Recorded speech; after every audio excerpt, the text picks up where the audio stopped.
Imagine a factory floor so clean that a single dust mote could ruin a week's work. In the center stands a black machine the size of a bus.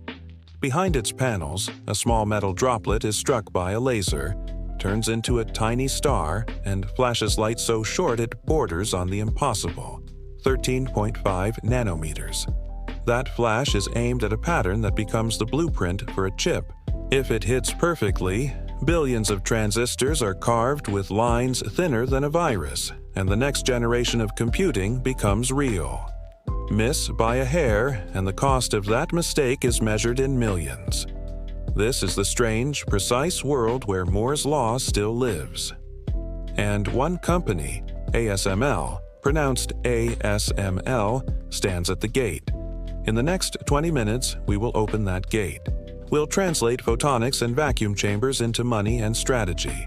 We'll show how a decades-long bet created a bottleneck, why that bottleneck shapes who ships the fastest chips, and how a single supplier can influence timelines for entire industries. If you want to understand the real economics behind the smallest features in your phone, your laptop, and the data centers that power AI, you follow the light. The path leads to ASML. The setup to this story is a game of scaling that began in the 1960s. Moore-Akas law, the observation that the number of transistors on a chip tends to double on a predictable cadence, was never a law of physics. It was a roadmap created by incentives. Smaller transistors run faster, use less power, and cost less per function when manufacturing improves. For decades, shrinking features was achieved with deep ultraviolet light and clever tricks called resolution enhancement and multi-patterning. But as the industry pushed past the limits of what that wavelength could resolve, a new light source became necessary. Extreme ultraviolet, often shortened to EUV, offered a way forward. Light with a wavelength short enough to print finer lines directly. The catch was that EUV was hard, absurdly hard. No one had ever produced bright, reliable light at 13.5 nanometers for a factory, routed it without lenses, because it is absorbed by air and by glass, and controlled it inside a vacuum using mirrors so perfect they would make a telescope jealous.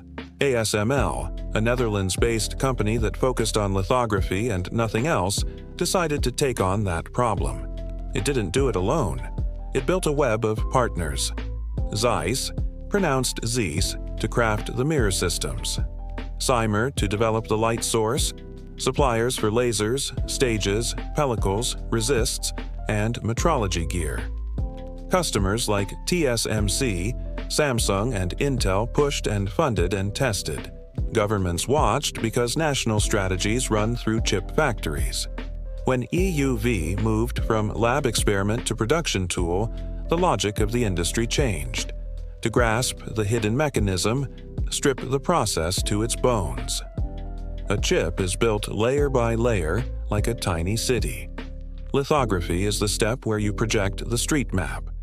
You start with a silicon wafer. You coat it with a thin film of photoresist, a chemical that changes when hit by light. You shine patterned light through a mask that holds the blueprint. Then you develop the resist so the exposed or unexposed areas can be etched, implanted, or filled. Repeat this hundreds of times and the city rises. The reason EUV matters is simple. Smaller features demand shorter wavelengths, but producing that light is the opposite of simple. Inside an EUV tool, droplets of tin are fired in a stream. A powerful carbon dioxide laser hits each droplet twice, first to shape it, then to vaporize it into a plasma that emits the right wavelength. That plasma is a tiny star pulsing tens of thousands of times per second. The light that escapes is weak and fussy, so the system scoops up as many photons as it can and guides them using a chain of ultra-precise mirrors. No air, no glass, only vacuum and reflective optics.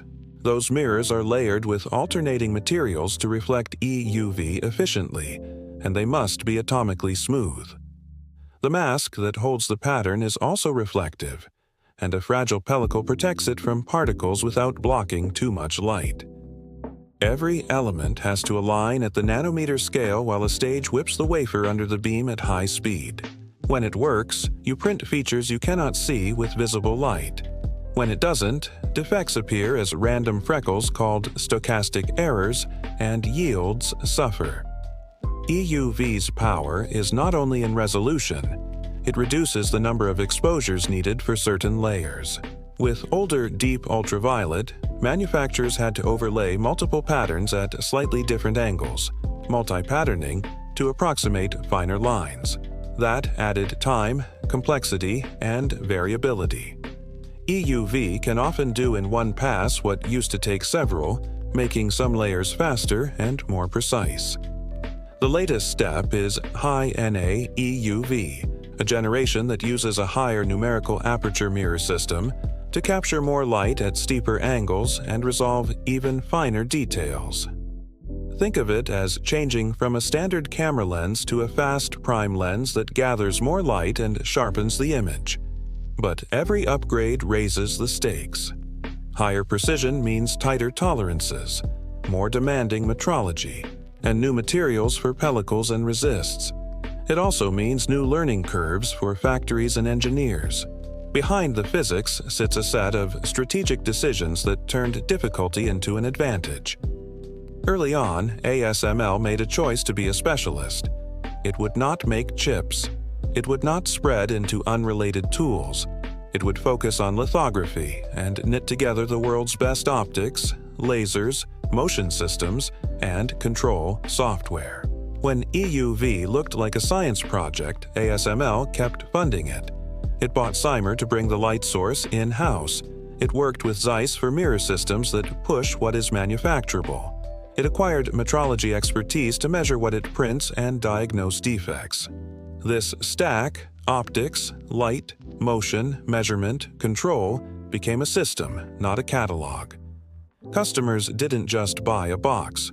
They bought an upgrade path, service, and a roadmap that matched their own. Chipmakers faced their own hinges. TSMC advanced aggressively with EUV, applying it where it made economic sense, layer by layer, and built a reputation for turning the tool into reliable output. Intel, Samsung, and others made different timing bets, sometimes emphasizing deep ultraviolet multi-patterning longer before shifting more of the critical layers to EUV. These aren't purely technical choices. They are capital allocation strategies. Every hour a tool sits idle or misaligned is money lost. Every mask layer added by multi-patterning is risk added to overlay and yield. Choosing when to insert EUV, where to stick with older methods, and how fast to ramp High-NA is a portfolio problem that mixes physics with finance. Policy and procurement added more turns. Because the most advanced tools end up patterning chips used in everything from phones to servers to advanced research, export controls entered the picture. Licenses decided which countries could buy which tool generations. That injected geopolitics into factory planning and order books. Supply constraints also mattered. Making an EUV system is not like stamping out a phone. The mirror assemblies take time. The light sources are bespoke. The alignment and test process is long. ASML's backlog became a scheduling force in the industry. Customers sometimes prepaid to secure slots. Entire node transitions, shifts to a new generation of chips, depended on tool delivery, site readiness, and the ability to hire and train the people who would run the machines. The economic consequences of this structure are unusual. In a typical market, multiple suppliers push prices down. In EUV, there is effectively one. That concentrates value. Each tool sells for well over $100 million, and service contracts create recurring revenue. Yet ASML is not free to name any price. Its customers are the only companies capable of absorbing and using these tools, and they are sophisticated buyers. They negotiate on total cost of ownership, tool price, throughput, uptime, consumables, and the roadmap that preserves their yields across years. ASML's margins reflect its position, but so does its cost base. It funds long-horizon R&D and an intricate supply chain. Upstream, partners like Zeiss capture value because the mirror systems have no substitutes. Downstream, foundries adjust their pricing to reflect the capital intensity and risk in their process flows. When a smartphone maker or a cloud provider buys leading-edge chips, the price embeds the amortized cost of these rare machines. This is why timelines for entire industries can hinge on a single supplier's capacity to ship and support tools. When a new chip generation is planned, factories orchestrate a ballet. Clean rooms are expanded or built. Power and cooling are upgraded. Mask shops prepare. Resists and pellicles are qualified. Engineers script recipes for each layer. In parallel, ASML integrates, tests, and ships tools, and then teams from both sides spend weeks bringing them up to spec on site. Any delay ripples outward. A missed delivery window can push a product launch or a data center build. In fast-moving fields like AI accelerators or smartphone systems on chip, the penalty for lateness is lost market share you may never get back. The flip side is upside leverage. When everything aligns, a node transition drops power per function and cost per transistor, unlocking entire product categories. The modern echoes are impossible to miss. Every headline chip for AI training and inference relies on leading-edge lithography for its logic and often for its memory stacks. As models grow, designers chase speed by moving power rails to the back of the wafer, by stacking memory closer to compute, and by using advanced packaging to link chiplets into one virtual die. None of that erases the need for exquisite lithography on core logic layers. High-NA EUV arrives not as a marketing term but as the means to keep shrinking critical features. Meanwhile, older, deep ultraviolet tools remain workhorses for mature nodes used in cars, appliances, and sensors. This split creates a two-speed world. Cutting-edge fabs racing to insert new optics, and vast capacity elsewhere printing parts for everything with a plug. ASML spans both, selling immersion-deep ultraviolet tools alongside EUV lines and servicing an installed base that stretches across continents. There are real limits and honest critiques. Saying ASML controls Moore's law oversimplifies. It controls a key step in the process, but the industry is a chain.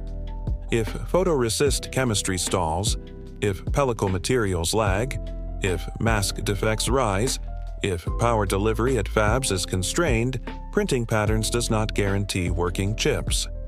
EUV is not a free lunch either. It brings new failure modes and a demanding upkeep schedule.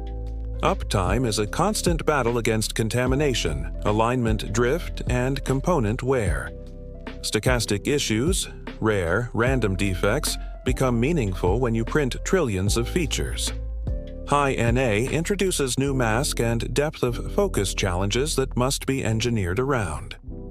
There are also alternative ideas in the wings.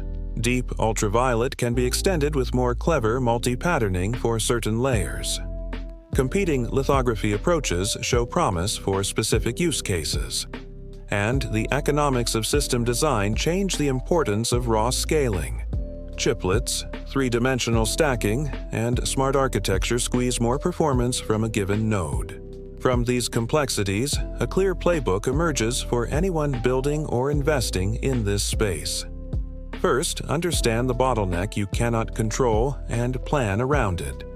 If your roadmap depends on a tool with a long lead time, secure your slot early, co-develop your process with the supplier, and recruit the talent to run it before it lands. Second, translate physics into finance. Do not talk about wavelength and numerical aperture in isolation. Map them to throughput, yield, and cost per good die. What matters is not a lab demo, but wafers per day that pass test. Third, diversify your paths to performance. Rely on leading-edge lithography for what only scaling can deliver, and lean on architecture, packaging, and software for the rest. Chiplets, advanced interconnects, and smart caching can buy time while you wait for a new tool generation. Fourth, share risk. The reason customers prepay and suppliers co-invest is simple. The upside of being first across a node transition is enormous, and the downside of missing is painful. Align incentives so both sides win when the ramp succeeds. Fifth, look beyond the press release. The story is not only the first shipment of a new tool, it is the grind of raising uptime, improving pellicle transmission, tuning resists, calibrating stages, and writing recipes that squeeze another percentage point of yield. That hidden work is where margins are made. If you zoom out, the strategic lesson is larger than lithography. Markets often reward the patient builder who chooses a hard problem that others abandon, integrates critical subsystems, and cultivates an ecosystem where every improvement compounds. ASML's path from a regional toolmaker to the gatekeeper of the most advanced step in chipmaking is that story.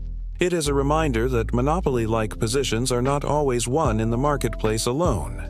They can be built over decades through partnership, persistence, and a willingness to fund research with uncertain payoffs. It also reminds buyers that concentration cuts both ways. A single supplier can coordinate progress and deliver a world-class roadmap. It can also create single points of failure that require careful governance and contingency planning. We can end where we began, with that tiny star inside a machine. It flashes and dies tens of thousands of times per second so your phone wakes faster, your laptop runs cooler, and the servers behind your apps can do more with less power. That light is not a metaphor, it is a factory reality that binds together optics, chemistry, software, and capital. As long as computing rewards smaller, faster, and more efficient transistors, someone must master that light. Today, that someone is ASML. Tomorrow, the shape of progress may look different. More stacking, more packaging, smarter software, but the need to turn abstract roadmaps into physical patterns will remain. If this episode helped you see how a single company became the hinge on which Moore's law still turns, stay with us. On Incentive Atlas, we take the world's most complex money and technology stories and turn them into decisions you can act on. Tell me in the comments, where do you think the next bottleneck lies?